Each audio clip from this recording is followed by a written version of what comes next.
going on? I'm gonna do a little lunch live stream. Try and keep it short. I always get so far into everything that I got to say to y'all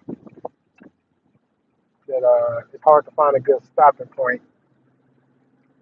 Uh, it's crazy how much I don't give a fuck about anything else when I'm talking to y'all. Uh,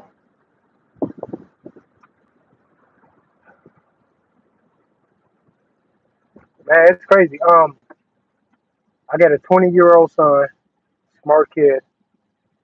Um, Lives with his girlfriend. Um, they doing good. Yeah. I'm proud of the kid because he came from a lot of hard life at a young age that serves as a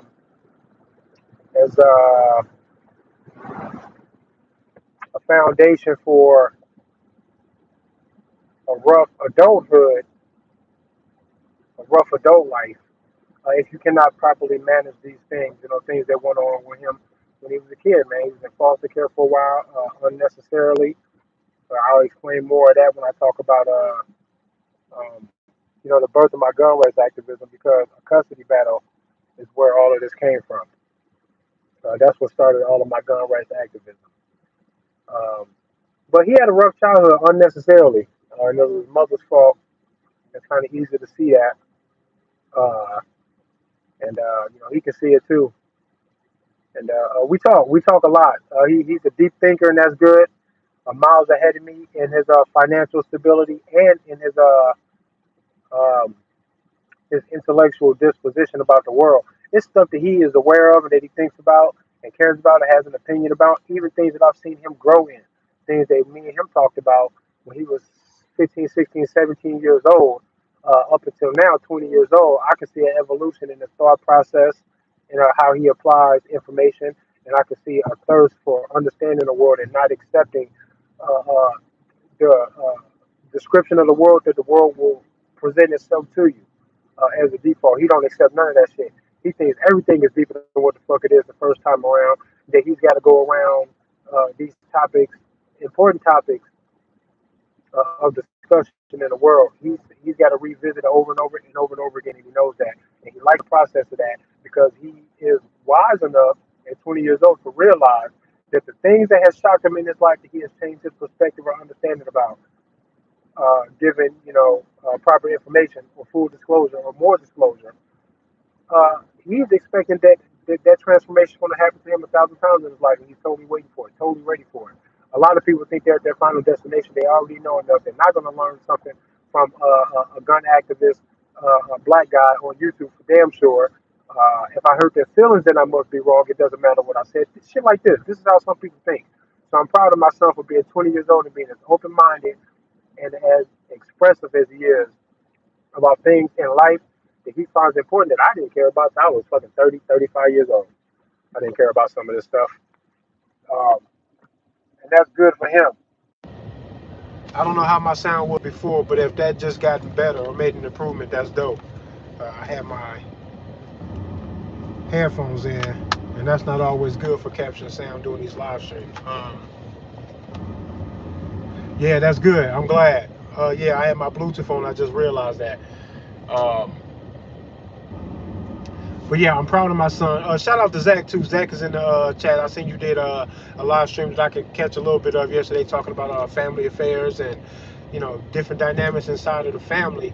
Um, Family is fucking important because family has first dibs on having that kind of a bonding relationship with you where all of a sudden you can see the humanity enough in another human being to know that forgiveness is good where it's deserving. People grow and change and learn, and so do you. So be forgiving of yourself and of other people, and blah blah blah, all this other shit. Family gets first dibs on that, but we should be expanding that feeling of family to as many people as possible. And very often people find greater bonds like that between people that aren't even related to them than they do than the people related to them. And that can go in 1,000 different directions. But shout out to the whole family thing, man. It's a beautiful natural inclination to satisfy the desire to be a part of something, and to be needed and to be wanted and to be taken care of too in some instances. You get all of that opportunity inside the family unit, and people should greatly should make a great effort to harbor that inside their own family. Let go of grudges that you've been holding, all the other type of shit, man. So I'm with all of that. I'm gonna go back, Zach, and watch the rest of that video because I didn't see it all. But my son, man, smart kid. Me and him talk about deep things. We talk about the possibility of a multiverse, hermeticism, uh, physics, and what the nature of reality really is, and how to perceive life in a way that makes it very natural and comfortable for a person to lean towards the loving side of life and not towards the negativity, but to also recognize the balance inside the world for the good and the evil. Which is why God will never fight the devil himself. They wouldn't be able to explain why the evil persisted after God fought and then defeated the devil. It's never going to happen, and it's not supposed to. That's why this shit never happens in their fucking story. It's ridiculous. Um, but there's a natural inclination for the world to seek balance and not necessarily good over evil or vice versa. That's us doing that because the evil feels like it hurts, and the good seems like that's what's supposed to happen. But watch how many people jump on the evil side to tip the scale in that direction. And I feel like the world is begging for us to tip the scale in the other direction to keep the universal balance between the two, because no one is going to beat the other, good over evil. That shit is not going to happen. I've accepted that shit, and I proudly stand on the side of what I believe is the good. And I think we need to bring a propensity for violence, defensive violence, and if the world is going to numb me to violence in some sense of or lack of care for human life, let it be my lack of care for human life of those who are evil. Those people I don't care about. I know the way the world would want us to interact with each other when we were children.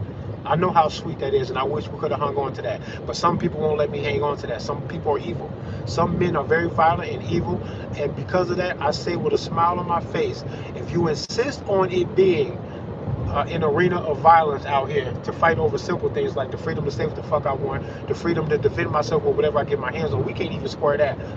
In the case of all of that, I will be happily violent against the bullies. And I cannot care after that. I think I'm supposed to be like that, and I'm stuck there. You're never going to change my mind. I think it's fair fucking game to be totally willing to be violent against child traffickers. I don't give a fuck about how I sound when I threaten them or what I would do to them. Y'all just let me do my thing. Let me say what I want to say when I talk to them. But this idea of the censorship and shit is meant to curb the actions and the speech that is very powerful inside of the man, the good man. While the bad guys don't give a fuck about what they sound like to you. They don't give a fuck about what the violence looks like, as long as it works. And violence fucking works, man. It's a universal language, boy. Uh, and me and my son, we talk about all of this stuff all the time. He's a deep kid, smart kid, man. And what blows his mind all the time that helps create a sense of desire for him to live his life as peacefully as possible, and for him to not be a violent threat or harm or a loss of real comfort, ownership over people's shit. He is not going to destroy or deprive anybody of their fucking property. The kid is incapable of being that kind of person. Incapable of it. I am successful in raising my son. He is incapable of being that. Totally. But he's eager to be 21 like he will be in December, so that he can carry a firearm, so that all that love that he has to give the world, how sincere he is when he says that he will not be that kind of a problem in no one else's life. When he does that, he also will carry uh, wholeheartedly the idea that if you will not accept his big heart and you want to bring pain and suffering upon him by trying to dominate him or hurt him, he just gonna hurt you, bro. That's all there is to it. He understands that he gonna have to do that because he's not gonna be protected in the world because he wants to be a good person. People don't care about that. As a matter of fact, some people might actually see it as a weakness, and he not going for that shit. And I'm proud of him. He's a good kid, and I can't wait until he can carry concealed or openly a pistol or any mostly any fucking weapon, openly or concealed. shotgun, something a long gun. He can carry it, but you can't conceal that. It's out in the open. Out in the open ain't really his fucking thing, and I totally dig that. But everything else, he's got that in place, and he's ready to rock and roll. He wants to be left the fuck alone because he's already trying to love y'all the best that he can, and he gets this from these conversations that we really have. He's a good kid anyway, but we constantly jog uh, uh, the. The positive projection that we project out into the world when we have these heartfelt conversations between us, and his desire to want to understand more his own consciousness, to ponder that shit, and then reflect the positivity that he finds in that onto other people, wishing them well on their journey through life, because this is a mysterious thing. It's a wonderful thing what we're in, and he doesn't want to be a hindrance to anybody about that shit, man. He wants to leave y'all the fuck alone so you can live your life, because he is having the time of his life is simple conversations between me and him, where he's trying to examine, and we talk about these things, critical points that stand out, even things that don't stand out, but the things that do stand out, where he could have easily had not been born, not been conceived, could have even lost his life, when those pivotal moments are so vibrant that you cannot even ignore it. He responds to those things the way you're supposed to when you're pondering your existence. And the simple fact that I was conceived the way I was, it was a fluke. It shouldn't have happened. My mom was 14 years old when she got pregnant with me, and it shouldn't have happened. And we examined the fact that 21 years old my father was when he impregnated my 14-year-old mother. My father is literally deserving of being a child predator. He never had any charges filed on him. My grandma did not like the age difference, but she did not want to ruin his life because she did have some care for him. But the disappointment that he had got, my 14-year-old mother pregnant, is a disappointment. Um, but he could have easily been on a sex offender registry to this day. He could be. That could be him. It's him. He did that. That's crazy. And me and my son talk about that, and how it took something like that to conceive me. Exactly when it did, as a matter of fact, for me to carry on and go through countless numbers of, oh, that was a pivotal moment right there, because that could have changed the course of your life forever. But you chose this, and now whatever happens is going to happen for a plethora of fucking random reasons that we can never even pin them all down to to paper. But some will stand out, and this event right here was a clear, pivotal moment in my life where my son could have not been conceived. And we talk about these different events and different things. And he goes, man, that would have happened to you. I would have never been born. Yeah, you would have never been born if that would have happened to me in my life at this time. But this happened. And that paved the way so that you could be here. And then my son was born on my birthday. We got the same birthday. Firstborn child born on my 23rd birthday. I don't want to get into the numerology with this video, because I want to get to what wanted me to turn the camera on in the first place. But the numerology and the quote-unquote gematria between me and my children will blow your fucking mind. You will say the universe is talking to you, bro. There's something going on here. You would feel like that's what it is. It's pretty fucking crazy. Um, but shout out to my son, man. I'm proud of you. I love you, man. And you got me beat on multiple levels, from multiple angles. When I was your age, bro, I had nothing on you, man. You're a way better man to me already. Already. He has surpassed what the fuck I could ever dream of being at 20 years old myself. I was young and stupid. I didn't give a fuck about nothing. He cares about a lot of shit. He pays attention to and cares about a lot of stuff, man. And he's miles ahead of me. He's got money saved up, and he's good at saving money. I was never good at money. I wouldn't be surprised if he's got more money saved up than what I have in my account right now, I guarantee you. And I make 6 figures a year. More than. Way above 6 figures. What I make above 6 figures could fucking feed another man easily all year. It could be another man's salary. My son might have more money saved in the bank than what I do, because I cannot hang on to money. I tend to not care. I try to be responsible. I know I should be responsible, but I tend to not care about money. When I have money, I got something I want to do that I want, I trade the money for something else like that. Fuck that money. That's how I feel. Or that might be a flaw in my maturity. I should mature past that. But he's got that down. Good kid. But this is what I wanted to talk about how fluid the racism is. We went from the quote-unquote black guy that had all of this controversy around where the fuck he was even born and who his father was in the first fucking place. All of that was swirling around him, and yet still, not only did he get voted into office, Mr. Barack Obama, he got voted in twice. We gave him the max what we could give any man on planet Earth in regards to sitting in that fucking Oval Office in this country. Y'all gave that to that motherfucker back to back, twice, back to back, let him in, right?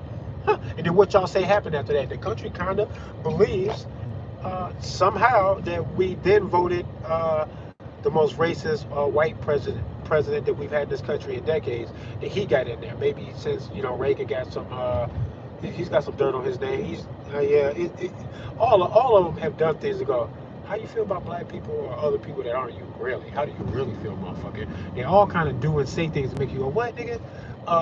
But that's what this country wants you to believe, that they gave a black guy 2 terms back to back and then voted in the most racist president ever. Then to bring up Kamala Harris, who ain't even totally black, and I think black is more of a culture than it is a race, because to then describe what it is that you want them to come from, to make you feel like they understand you, sounds like a whole lot of economical shit and not a whole lot of racial shit, because it's black people that don't understand that fucking life at all. They ain't grow up like that. So don't say that shit to me. Don't talk to me about the race thing, but look how weird this is.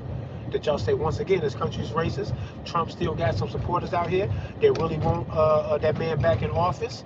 And you got to pair that with the Kamala Harris and the woman thing and the black thing and the grab him by the pussy and whatever the fuck else you want to throw at me about Trump and how polarizing these two figures really are. You got that, right? And then in this system that supposedly hates niggas so much, and they do, but they say fuck all of y'all, but fuck you niggas twice. That's what the system really says. They like using niggas to be the butt of their fucking joke, because in the midst of all of this, y'all say that immigrants are getting 0%, zero money down, 0% interest on $150,000 home loans, possibly, and all this other shit, and blah blah blah. And ain't none of these immigrants got blonde hair and blue eyes. None of them do. But you're watching the system that you want me to believe is fucking racist as fuck, favor these niggas and spics and whoever the fuck else they are from wherever the fuck they from down in Central America, right? That they're favoring them in ways that they would not favor black folks here or even poor white people here. They're doing a whole lot of favoritism right now, and we're watching it all happen for them. Before what? Before what? Some kind of agenda, obviously, because they can't fucking keep their fucking racial shit straight, because they can't even get you motherfuckers to see the inconsistency of what it is that they're talking about. Do they hate niggas or not? God damn. God damn. Make y'all mind up. They make y'all go wherever they want you to go. That's why y'all can't keep y'all story straight. That's why this shit don't stay consistent. Y'all can't keep the story straight because they use the race thing as a red herring to guide you from one predictable response to the next when they need it. All of this shit is clashing, though none of it makes sense. Do they hate niggas or not? Yes, they do. Then why are they favoring all these niggas like this, though? Why? Why they just threaten all these good old American white boys with this pistol brace shit with the ATF and shit? They just threatened the fuck out of millions of white boys that they gonna throw them in the same prison they threw niggas in for cocaine and heroin when they killed our heroes and flooded the hoods with this shit. That same government, right? The CIA shit, the Ben Pigs, the Ricky Ross shit, right? They did all that. These is white hands moving these chess pieces, right? What are they doing now? What are they doing now? Don't you see them appearing to be favoring and propping up this image of black excellence or black fairness or equality and overcoming all this shit? They prop that image up and then they go fuck you niggas in the same fucking breath from the same people. When you see the contradicting shit, you gotta go, oh, you using that for me to emotionally react whenever you want me to, however you want me to. Because if my outcome is, if my response is predictable, I am in your control. Because you gave me something to be outraged about it. Then you control my behavior after. Total control. That's what it looks like. Why y'all letting them do that shit? This is weird to me. Y'all are fucking weirdos, man. I'm tired of like watching everybody fall for this shit. Nobody knows that I'm even alive, that I'm even here doing this shit. Um, Almost 5,000 subs. Why I can't get 2,500? I can't get half of y'all to go, what is this nigga talking about today? Nah, man. It is weird. We are lost. We ain't gonna never get the fuck out of this. I don't think. I like to be optimistic. My optimism I can only find my optimism when I say that I've accepted a fight for freedom, and the day that it looks like we have to fight for the freedom, I will happily do that, knowing that there's nothing else that I could have done anyway, nothing else could have been expected, and I don't give a fuck about the outcome. It's fight time, then you just fight for whatever you believe in, man. And whoever has the moral high ground, I hope you win. That's all I can do, man. There's nothing else I can do. Because y'all are going to be of no use, man. Because you're going to vote And you think that slavery has nothing to do with today's society, which is crazy. That's weird to me, right? Um, but then at the same time, you do not want us to forget 9/11. You do not want us to forget the Holocaust either. I wish that people could just be honest enough that when they see contradictions, that they go, let's find the root source of this contradiction and try and find an even, smooth, logical, sensible position to take on this, because the contradictions can't live on in front of you. They can't live on. Why you let that shit live on? I don't know. I don't know. That's why we never gonna get out of this shit, bro. All I can say is that there will come a day where we will all have to face these bad choices we've been making about how to manage society while giving these criminals all of the power over managing society. When you see them ruin this golden opportunity to save the world, you see them ruin this shit all the time. Why the fuck I gotta preach to y'all and like hope that enough of you see it that you won't allow them to go any further? Every day they go one step further, and y'all cheering it. Y'all cheer that shit on. They move one step further, closer to the bullshit, and y'all say, "Yeah, this is progress." Yeah, to your fucking mass grave, you asshole. What the fuck is wrong with y'all, man? Ridiculousness. I'm never gonna understand you. I'm always just know that I feel sorry for y'all, and that whether it be in 2025, 2030, one of these magical years that they want us to hear. They want us to hear and put our focus on 2025, what's going to happen, 2030, what's going to happen. They put this information out there so you can get this predictable response to it, so you can show your cars before they get there, so they can fine tune what it is that they plan on doing, so they can subdue your ass. Because what they know is that if you choose left or right, you have not chosen freedom. And that's a good indicator that they can move forward with their plans. Because they'll shoot a sitting president to get what they want. And your vote did not stop the assassination. Your vote for him didn't stop the assassination.